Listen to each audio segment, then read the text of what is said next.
Hey, y'all, I'm Andrea. And I'm Christopher. And we are two friends who love each other, who think it's very important for us to talk about race in America and beyond. Yeah, and you know what, Andrea? You're actually really intelligent.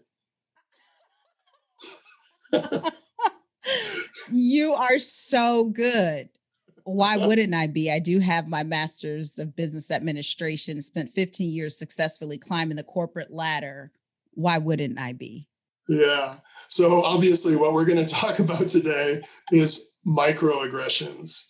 So, there is still overt racism in America, but most of us aren't overtly racist, but we still harbor implicit biases within us that cause us to say things sometimes from a place of those biases that has a impact on the other person that that makes them painfully aware that what you're really talking about is, oh, you're smarter than I expected you to be for a person of your color. Yeah. Right? So even though that's not what you're saying, even though what you think you're saying might be inoffensive and innocent, if you're a person of color dealing with that 100 times a day, yes, can you imagine how painful that is? You know what, Christopher, I think it was you who, I don't know if you said you heard this analogy from someone about microaggressions, like one paper cut is, can you? Yeah. What was that? In the comments, we're going to post a link to a YouTube video that is about the idea of mosquito bites being equivalent. You're from Wisconsin. You should know this. Oh, yeah. Being equivalent to microaggressions. So we all know what the experience is of being bit by a mosquito, and they love me more than they love most people. So believe me, I know. One of them is annoying enough already, right? Yes. But imagine that in the course of your day, you're on a lakeside in Minnesota. Yeah. Land of 10,000 birds or 10,000 lakes and 1 billion mosquitoes. Yes.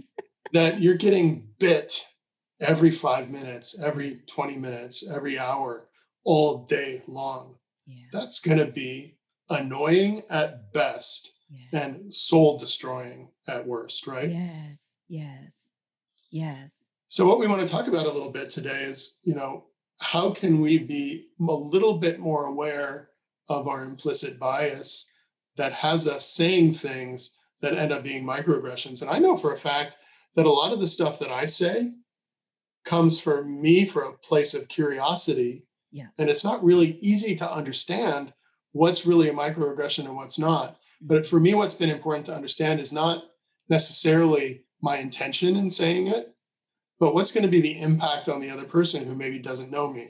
Because I could say all sorts of crazy shit to Andrea and she'll take it because she knows my heart, right? Yes, yes. But if I'm in the back of a taxi cab or an Uber and the driver has an accent and I say, hey, where are you from? Yep. Right?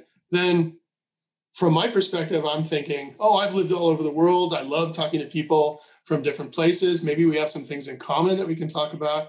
Maybe I've been to his country and we can talk a little bit about how much I love the culture there. Yeah. But what they might be hearing instead is, oh, you're not American. Yes. Right. And especially if they're from a place where they know that Americans have a lot of prejudices against them, that question is going to make them feel really uncomfortable. Yeah. So at the end of the day, for me, as a person who wants to be kind and wants to be good, I have to sometimes put aside my innocent curiosity and not ask those questions just because I don't know what impact it's going to have on the other person. Yes. So I'm curious to know from your perspective, Andrea, what kind of microaggressions, do people come at you with? And what are some of the things that personally bother you that might not bother other people? Just because I'm curious about your personal experience. Yeah. So I have heard it all before. Like, I don't think there's any microaggression that I've not heard. Like, one I get all the time, and you can probably imagine, is, oh my gosh, like you started out, you're so intelligent, right? And it's like, well, why wouldn't I be? Or another one is, you're so articulate. Why why wouldn't I be? I mean, I have a graduate degree. I've worked in corporate successfully, climbing the ladder. Like, why I did go to school. You know what I mean? Another one is, where are you from? Like what Mm. you were just saying. That to me is, and it doesn't, honestly, Christopher, and you know about my journey of, self-discovery and really just healing all of my past trauma. So these things don't necessarily bother me as much anymore, because I'm at a different place. But the where are you from question, that one always made me feel less than. It's like, what do you Yes. mean? Where am I from? Like, aren't we? And I've heard it all my life. Well, I take that back. Starting in high school, because that's when we moved out to Waukesha, which is a white suburb, and we were one of very few Black people. But it's like, oh, where are you from? Where are you from? And then as I went to school, got my undergrad, and then grad school, climbed the corporate ladder successfully. And here we are standing, having a conversation, and you're asking me, where are you from? Like, what? First of all, where did that come from? And secondly, why is it important where I'm from? If there's something specific you want to know about me, then ask me that question, but don't ask me where I'm from, because if you want to know where I'm from my mama's vagina. Oh, Okay. no, you didn't just go there. I did. I'm just saying, where you, well, were you from your mama's vagina too? I mean, Yeah, first and last time ever. but you know what I mean? It's like, it's as innocent. And I love the fact that, you brought up that you're asking from an innocent place and a place of curiosity, which I know that to be true about you. But let's also be real. Not everybody comes from that place. There are people who do Exactly. ask that question, where are you from? Because they want to create this us versus them dynamic, inferior, superior dynamic. So that to me, when you ask, like, what's the one thing that, like, Yeah. used to get under my skin, that where are you from question, it's like, sometimes I don't even answer people. And actually, sometimes, Christopher, if I'm being 100% honest with you, I will say, well, my mom and dad met in 1976 working at Sweetheart. And I'll give this long drawn out story of how they met. And then they got married. And then they had sex one time. And then they had my sister. And then they had sex again. And then they had me. And I came from my mother's vagina October 18th of 1979. I Yeah. will do that sometimes. So let me play the devil's advocate here for just a second, I because love it. Let's do I, it. I think a lot of people are going to think, oh my God, you damn liberals are trying to force us to focus and limit our thinking in ways that you want us to, and for political correctness and blah, blah, blah. But at the end of the day, it's not about saying things the right way, the way other people want us to say them. Right. I think the most easy concept that helps me understand microaggressions is the concept of othering. So, Yes. so every time we say something, we need to, in order to ensure that the impact we have on others is kind and is bringing equality, we need to consider whether or not the question we're asking them is in some way trying to define that other person as the other. Yes. I love Right? that. And for me, that was a useful concept, because this is not cut and dried. It's not always easy from a white person's perspective to understand what microaggressions are. And so for me, the helpful concept was, am I trying to other this person by speaking to them? And especially if I don't have a relationship with that person that is built on trust and authenticity. Yeah. So if I'm going up to an Uber driver who I just met 3.5 seconds ago and saying, hey, where are you from? You know, how could I possibly know how they're going to experience that? And I should test that question against, could that person feel like I'm trying to make them feel other? Yes. So Yeah. I encourage our listeners to think and play with that idea and see if that helps you to have better conversations. And then once you've built a relationship, once you have established trust and that you're not the enemy and that you're a friend, then you can maybe ask that question, Yes. because then you have permission.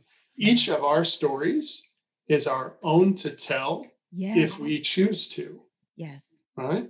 Yeah. And maybe that person has had that question asked to them so many damn times Ooh. that they're sick of talking about it. Maybe 3/4 of those conversations have ended up with the fact that, oh, that's a Muslim country. You guys are all terrorists, right? Yes. And you never know. So at the end of the day, again, it's all about authentic relationship. Yes. That's where we learn. That's where we can ask questions. That's where we can open our minds and change our narrative based on other people's experience. But first, you have to establish, I am your ally. Yeah. I support you as a fellow human being, Yeah. and I'm here for you. And then we can talk about stuff that might be traumatic for you to talk about if you choose to. Yeah. Because at the end of the day, Christopher, I think that like we never, and I'm trying to think, and you can correct me if I'm wrong, but we didn't have this whole where are you from and da da da da. Like we learned this, everything we know about one another, we learned it through engaging in conversation. It's like I learned that you're from Iowa because we had a conversation and you told me where Yeah. you're from. I didn't ask you where you're from. I don't think you asked me, oh, where are you from? We had conversations and our origins came up in the conversation. And anything you want to know about people, to your point of having authentic conversations, you will learn it in conversations. And I want to make a point that microaggressions is not exclusive to Black and white relationships. Like all of us, if we're not careful, can engage in microaggressive behaviors. And I'll give you an example using myself. So, for some amazing, incredible reason, I seem to be attracted to Jewish people. I have no idea what that's about. I don't know.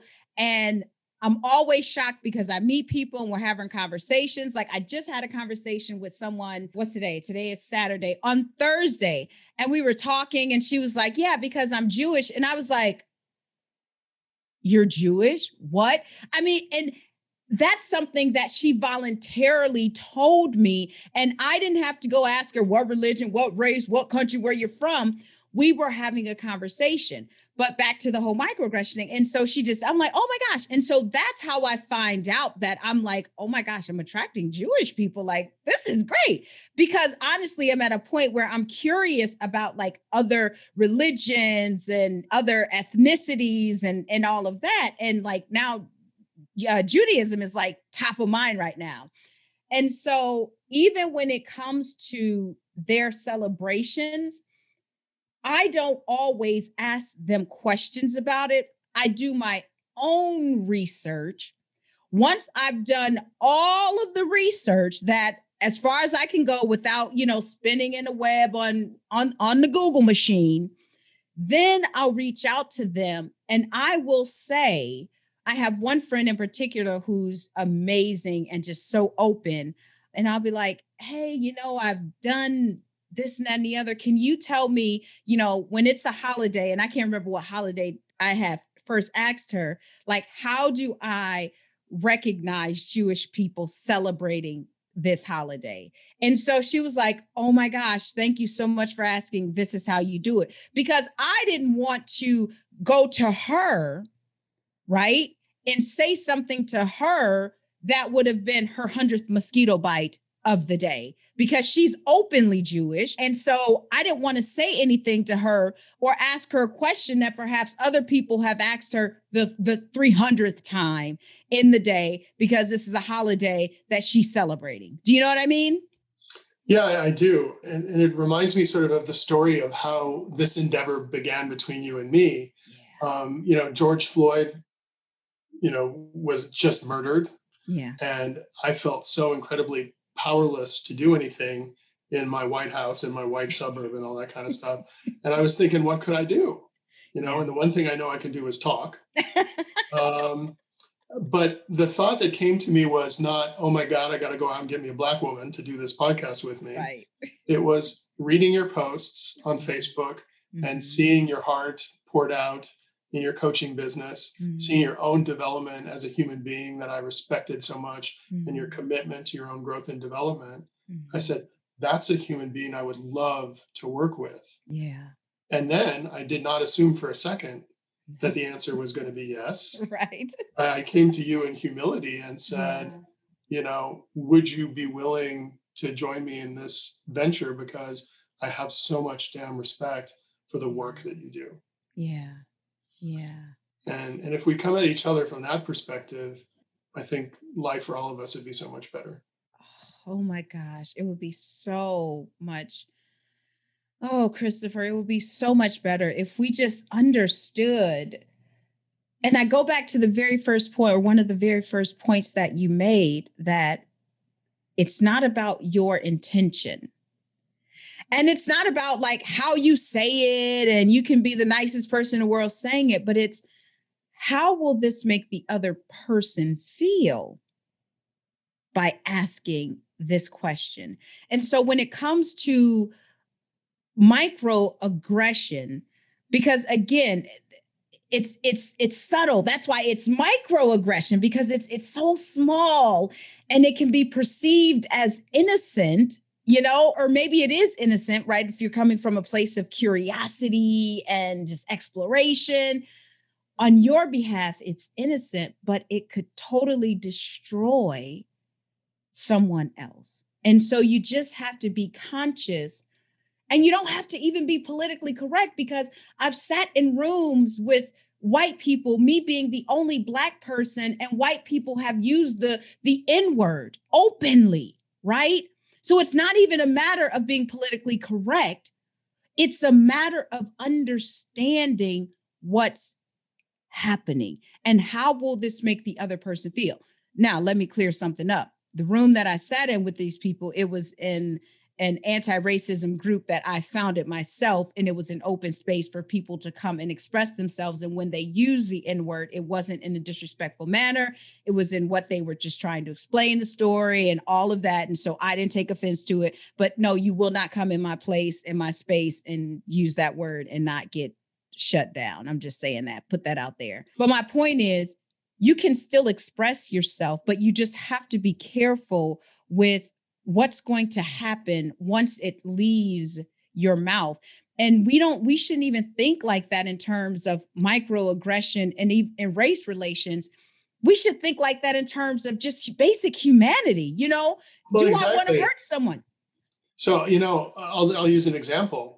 Homeless people on the streets of Phoenix make me feel incredibly uncomfortable because I have privilege of generational wealth and education and all those things. And I see them and they make me cringe. And I've had to work that. I've had to try and understand, even if I'm not willing to give you something, I'm going to work through my discomfort. Yeah. I'm going to smile at you. I'm going to pray for you as another human being. I'm going to wish you the best. And if there's something I can do to help you, I will. Right. So when we look at each other in that light, in the light of compassion, I may not have anything to do with you. Yep. I may never see you again in the rest of my entire life. Yeah. But when I look at you, I'm going to acknowledge you as a fellow human being. Yes. And I'm going to pray for your well-being and that your best self comes to reality for you. Yeah.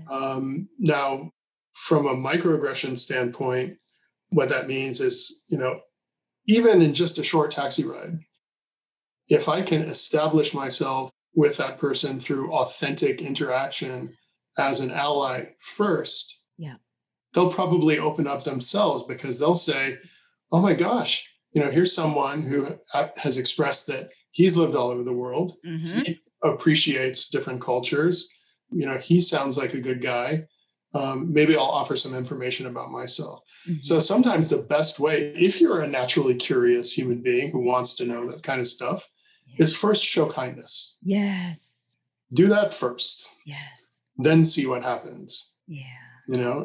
And so we're not talking about the overt racist, oh, you're the only woman in the room, could you please go get me some coffee? And she turns out to be the CEO. Right?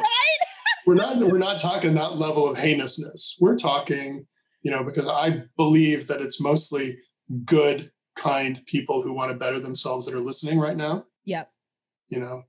Be kind to somebody first. Yes. And if you've established an authentic relationship with that person, hopefully they'll volunteer everything you want to know themselves. Yes. But if not, then maybe you can ask. Right. Because you've already established yourself as an ally. Yes. Or at least even not an ally, because that takes time, but at least being curious and being innocent in your questioning, but if the first thing, you meet someone and you're like, oh, where are you from? What does that have to do with anything? Right? Like, honestly, that question has nothing to do with nothing unless you're passing customs and they're like, what are you doing here? Where are you from? And even though they can check your passport and your visa, see all that. But I'm just saying, right? Like, that's I would tend to answer that question, honestly. Yeah, right. Except with me, it's a little bit complicated. I'm Swiss, Basque, Iowan, Dutch. Right. But the point is, the only time, and for all of you who are listening, the only time that question, where are you from, is appropriate, even if you're having a conversation with another white person, it still can be considered a microaggression, because then there's classism that's there. If someone, they may be grow up on the wrong side of the track, trailer park, whatever. The only time that question, where are you from, is appropriate is if you're going through customs. I'm just saying. I mean, other than that, Christopher, like, what does that have to do with anything? There are millions of ways to establish commonality without asking that question, right? Just engage in conversation. And I would imagine, as I think about it, that for a lot of people, it's also just a way to make small talk. Yeah. So, realize that even an innocent gesture to make small talk could be received by somebody else in a negative way. And it sort of bums me out that we're only using where are you from as an example, because there's 1,000 other things that you could possibly say. Oh my God. Yeah. Well, like I said, like, oh, you're articulate. Oh, you're so intelligent. Or, oh, did you go to school? Yeah. You're not like them. Or, I notice how they do this, and it's like, or the crazy folk who think that something like, oh, you sound so white, is a compliment or something. Yeah. Oh, I used to hear that all the time, Christopher. Don't even go there. Nowadays, they don't necessarily say, like, they used to say that I talk white, but now people say, and this is mostly, it was Black people who would say this. Now people say, you're articulate. It's like, or I never would have guessed you were gay. Right. I mean, it's like, well, what does gayness really have a look? Like, how can you determine someone's sexual preference just by looking at them, right? I mean, anyway, so there's so many, but I love that we used where are you from, because that's how small or how innocent, like, that statement can be a microaggression. Yes. Are there like other things, from the microaggression all the way up to the, overt racism? Absolutely. But where are you from? And some of the other things that we mentioned, like, that's just how small it is. So I personally love that we kind of. Well, I think that worked out well. And I think it brought us to a great conclusion, which is it's okay to be curious, but make sure you're kind first. Yes. I love that. So thank y'all so much for listening to Christopher and I have our amazing candid conversations, and this one specifically on microaggressions. We'll see you next time, and we still got plenty of stuff to talk about. Woohoo! All right, y'all. See you later. Jazz hands. Bye. Jazz hands.